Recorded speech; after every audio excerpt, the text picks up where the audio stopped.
안녕하세요. 작년 봄 남편과 이혼한 30대 돌싱 여성입니다. 이혼 후 지금에서야 비로소 어느 정도 생활의 안정도 찾았고 그래서 후련한 마음으로 제 이야기를 해볼까 해요. 지금 저는 이직을 했지만 남편과는 원래 같은 회사를 다니던 사이였어요. 사내 커플을 좋아하지 않는 회사라서 조심스레 연애했고요.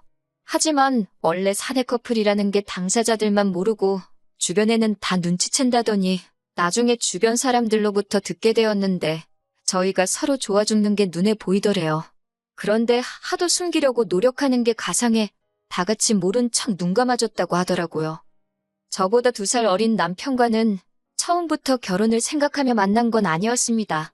하지만 시간이 지날수록 남편이 적극적으로 마음을 표현해왔고 결국 사귄 지 2년 만에 부부의 영까지 맺게 되었지요. 처음 시댁에 인사를 드리러 갔던 날 어머님께서는 영 탐탁치 않은 표정을 거두지 못하셨습니다. 처음에는 제가 남편보다 나이가 많아서 그런가 싶어 저도 마음이 편치 않더라고요. 하지만 이내 그 이유를 알게 되었는데 그건 바로 남편의 형 때문이었습니다. 남편에게 형이 있다는 건 알고 있었지만 이후로 형에 대해서 들은 이야기가 딱히 없었기 때문에 저와 남편의 결혼에 있어 그 형이 문제가 될 거라곤 생각지도 못했네요. 남편과 형, 그러니까 저에겐 아주버님이지요. 2사람의 사이는 좋은 편은 아닙니다. 정확히 표현하자면 남편은 어려서부터 아주버님이 무서웠다고 하더라고요. 아주버님은 남편보다 6살이 많았지만 특별한 직업 없이 어머님 아버님과 함께 살며 생활하고 있었습니다. 솔직히 그런 아주버님을 보고 있자면 남편이 왜 아주버님을 두려워하는지 도통 이해할 수가 없었습니다만 남편 표현을 빌리자면 유년 시절부터 이어져 온 거라나요. 게다가 왜 그런 집들 있잖아요. 무조건 첫째가 제일이고 첫째가 잘 돼야 한다는 저희 어머님 아버님이 딱 그런 분들이세요. 물론 시댁에 인사를 드리러 갔을 때만 하더라도 솔직히 시부모님이 아주버님을 안쓰러워하는구나 싶었지 심각한 첫째 바라기이신 줄은 눈치채지 못했습니다. 제가 부모라도 40을 바라보는 아들이 장가는커녕 여자도 없다 하니 답답하겠다. 단순히 그 정도로만 생각했었거든요. 다만 상견례 자리에서 어머님이 저희 부모님더러 아직 맞이가 장가를 안 갔기 때문에 당장 둘째한테 뭘 해주고 그럴 상황이 못 된다고 하셨을 땐 좀 서운하긴 하대요. 아주버님이 장가를 못 간 건 못 간 거고 저희 결혼은 저희 결혼인 건데 까놓고 저희 결혼이 왜 아주버님이 장가를 못 갔다는 사실에 영향을 받아야 하는지 속상하더라고요. 하지만 저나 남편이 어머님한테 돈을 맡겨놓은 것도 아니고 못 해주신다는데 별 수 있나요?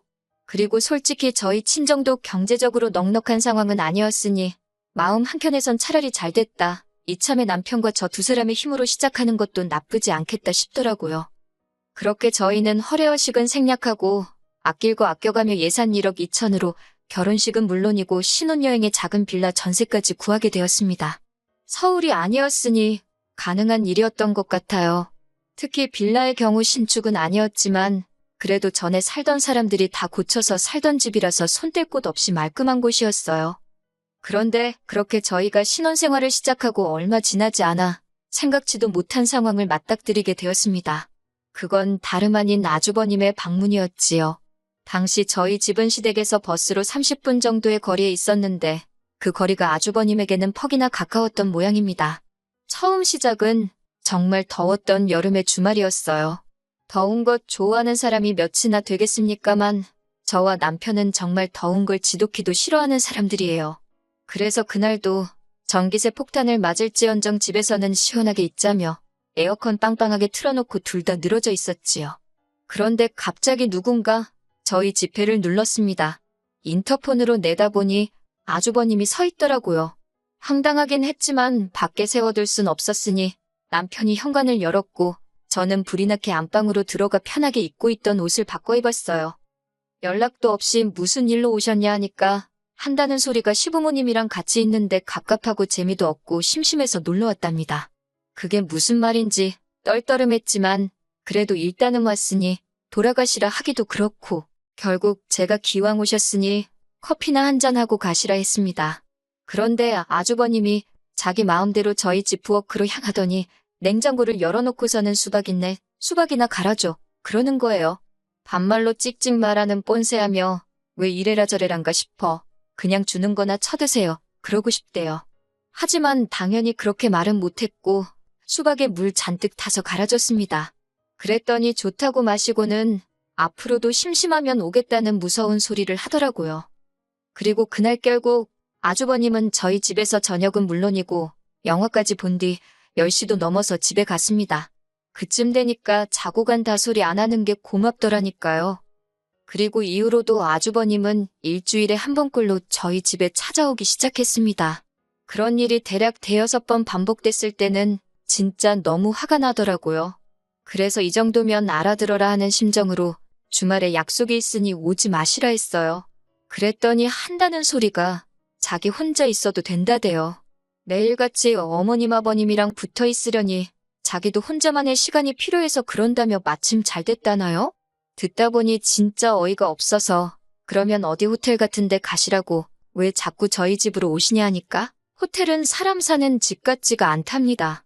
결국 참다 못한 제가 남편더러 뭐라고 말 좀 해보라니까?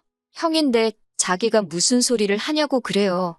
무서워서 말 못하겠다는 남편을 계속 몰아붙일 수도 없고 결국 제가 어머님 아버님께 아주버님 좀 저희 집에 못 오게 해달라고 말씀드렸습니다. 저희 아직 신혼인데 요 근래 계속해서 아주버님하고 같이 주말을 보내고 있는 것 같다고 너무 불편하다고요. 하지만 애시당초 어머님 아버님께서 제 편은커녕 저를 이해해 줄 거라 생각했다니 제가 어리석었지요. 어머님께서는 오히려 가족끼리 이렇게 저렇게 부대끼며 살면서 친해지는 거다 하시더니 저더러 혼자인 아주버님을 보고 있으면 달리 드는 생각이 없냐고 그래요. 여자를 소개시켜줘야겠다던가 그런 거요. 그 말을 듣는데 아이고 혹 때려다 혹 붙게 생겼네 싶어서 대충 얼버무리고 말았지요. 그래도 다행히 아주버님도 제가 내켜하지 않는 건 눈치를 챈 건지 어쩐 건지 이후로 한동안 잠잠하더라고요. 게다가 집신도 짝이 있다더니 얼마 지나지 않아 아주버님에게도 여자가 생겼다는 소식을 듣게 되었습니다. 어머님 아는 분의 아는 분을 통해서 소개를 받았다 하더라고요. 하지만 그 평화는 오래가지 못했습니다. 결정적인 사건이 터진 건 재작년 크리스마스였지요. 남편도 저도 결혼하고 처음 함께 보내는 크리스마스였으니 어디 다른 데 가지 말고 집에서 분위기 있게 보내자 했어요. 저녁 식사로 스테이크에 와인까지 준비했고요. 그리고 크리스마스 당일 막 저녁을 먹으려던 찰나였는데 초인종 소리 대신 누군가 현관을 두드리는 소리가 들렸습니다. 곧이어 남편이 현관문 여는 소리와 함께 익숙한 목소리가 들려왔는데 맙소사 아주버님이더라고요. 크리스마스 당일날 아주버님이 저희 집에 올 거라곤 꿈에서도 생각지 못했어요. 게다가 그 옆에는 아주버님의 여자친구인지 처음 보는 여자도 서 있었는데 저를 힐끗 보고는 아는 체도 안 하대요. 이게 무슨 상황인가 어원이 벙벙한데 아주버님은 아무렇지도 않다는 듯이 밖이 너무 춥기도 하고 식당도 예약을 안 했더니 여자친구랑 갈 데가 마땅치 않아서 왔다며 좀 쉬었다 가겠답니다. 그래놓고서는 저희가 차려놓은 식사를 보더니 맛있겠다며 같이 먹어도 되냐고 그러는데 정말이지 거지냐는 소리가 목구멍까지 올라왔네요. 간신히 그 말을 삼키며 죄송하지만 지금 저희 먹을 것밖에 없다 했어요. 그랬더니 이번엔 그 여자친구라는 사람이 이건 뭐 혼잣말도 아니고 들으라는 건지 원래 윗사람한테 먼저 드시라고 권하는 게 이 아닌가 그러는 거예요. 황당해서 제가 뭐라 그랬냐고 되물으니 못 들었으면 됐어요 하고 또 빳빳하게 고개를 세우고 있는데 뭐 저런 게 다 있나 싶대요? 지금 생각해보면 그때 그냥 무시하고 넘어갈 걸 그랬나 싶기도 한데 솔직히 당시에는 상황 자체가 너무 짜증나서 이성을 되찾기가 어렵더라고요. 그래서 저도 모르게 둘 다 경우가 너무 없네라고 그 여자가 한 것처럼 혼잣말 치곤 크게 중얼거렸습니다. 그랬더니 이번엔 그 여자가 대번에 지금 뭐라고 한 거냐고 해서 들은 거 아니냐고 받아쳤어요. 지금 이거 너무 똥매너 아니냐고요. 그랬더니 그 여자가 저더러 듣던 대로 싸가지가 없다면서 윗사람 분간도 못하냐고 그래요. 그래서 아주버님이야 그렇다 치더라도 그쪽이 왜 내 윗사람이냐니까 이번엔 아주버님까지 나서서는 자기랑 결혼할 여자니까 당연히 저한테 윗사람이랍니다. 그러면서 남편더런 이 마누라 교육 좀 잘 시켜라 그러고 나가는 거 아니겠어요? 몇 초간 어리 빠졌던 제가 남편더러 당신은 어떻게 말 한마디도 못하고 그러고 있냐고 소리를 질렀습니다. 그랬더니 남편이란 작자가 하는 말이 그럼 뭐 아주버님 여자친구까지 보고 있는데 자기가 아주버님한테 대들기라도 했어야 되는 거냐고 그래요. 그거야말로 집안 망신 아니냐면서. 그리고 그날 일은 거기서 끝이 아니었습니다. 한 두어 시간 지났을까 분을 못 사귀고 씩씩거리고 있는데 이번엔 어머님이 전화를 해오셔서는 저더러 큰애한테 대들었냐입니다. 큰애라니 누구 말씀하시는 거냐 하니까 아주버님하고 만나는 애가 큰애지 누구겠냐며 걔가 어차피 제 형님 되는 건 시간 문제라나요. 그러면서 새 식구 될 사람인데 말 좀 잘 듣고 하지 왜 벌써부터 찍혀서 집안 시끄럽게 하냐고 그럽니다. 걔가 집안 기강이 다 무너진 것 같다며 혀를 차더라고. 당신이 너무 부끄러웠다나요? 하루도 아니고 몇 시간 만에 아주버님한테 욕먹어 형님도 아닌 거한테 한 소리 들어 남편이란 작자는 입에 본드칠을 했나 지 할 말도 못해. 급기야 어머님까지 나서서는 아직 며느리도 아닌 여자 편을 들지를 않나? 내가 무슨 좋은 꼴을 보겠다고 여기 있나 싶은 회의감이 정말 물밀듯이 밀려오더군요. 그런데 남편이란 작자가 한참 만에 한다는 소리가 내일이라도 아주버님한테 전화해서 12월 31일에 같이 식사라도 하며 보내자고 여자친구분하고 같이 오시라고 정식으로 초대를 하랍니다. 그리고 오늘 일에 대해서 미안하다고 사과를 하래요. 그러면 그쪽에서도 이번 한 번은 그냥 넘어가 주지 않겠냐고요. 그 말을 듣고 나니 정신이 번쩍 들었습니다. 이번에 그냥 어물쩍 넘어가면 앞으로도 내가 아주버님이고 뭐고 그쪽에 끌려다니는 건 시간 문제겠구나 싶은. 그래서 남편더러 그렇게 굽신거려서 잘 지내고 그러고 싶으면 너나 해라 그랬어요. 내가 미쳤다고 그 비위를 맞추면서까지 너랑 사냐고. 됐다고요. 니들끼리 오순도순 형님아우 하면서 살라니까 남편이 그게 무슨 소리냐 해서 말귀도 못 알아들어먹냐고 너랑 안 산다는 소리라고 쏘아붙였지요.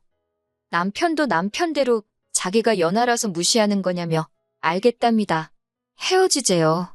자기가 저보다 어리긴 해도 엄연히 남편인데 이렇게 무시당하면서는 못 산다나요? 지 형한테는 할 말도 못하는 게 나한테는 눈에 쌍심지를 켜고 달라드는 걸 보니 귀도 안 차더군요.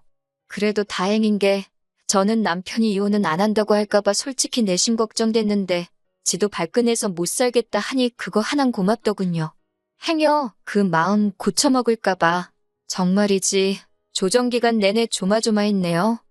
짧은 결혼 생활이었던 데다가 협의 이혼을 하다 보니 뭐 위자료 같은 건 오가지도 않았습니다. 어차피 전세 보증금을 제 돈으로 했기에 남편이 나가는 걸로 이야기가 되었네요. 그렇게 지난 봄 저희는 완전히 남남이 되었습니다.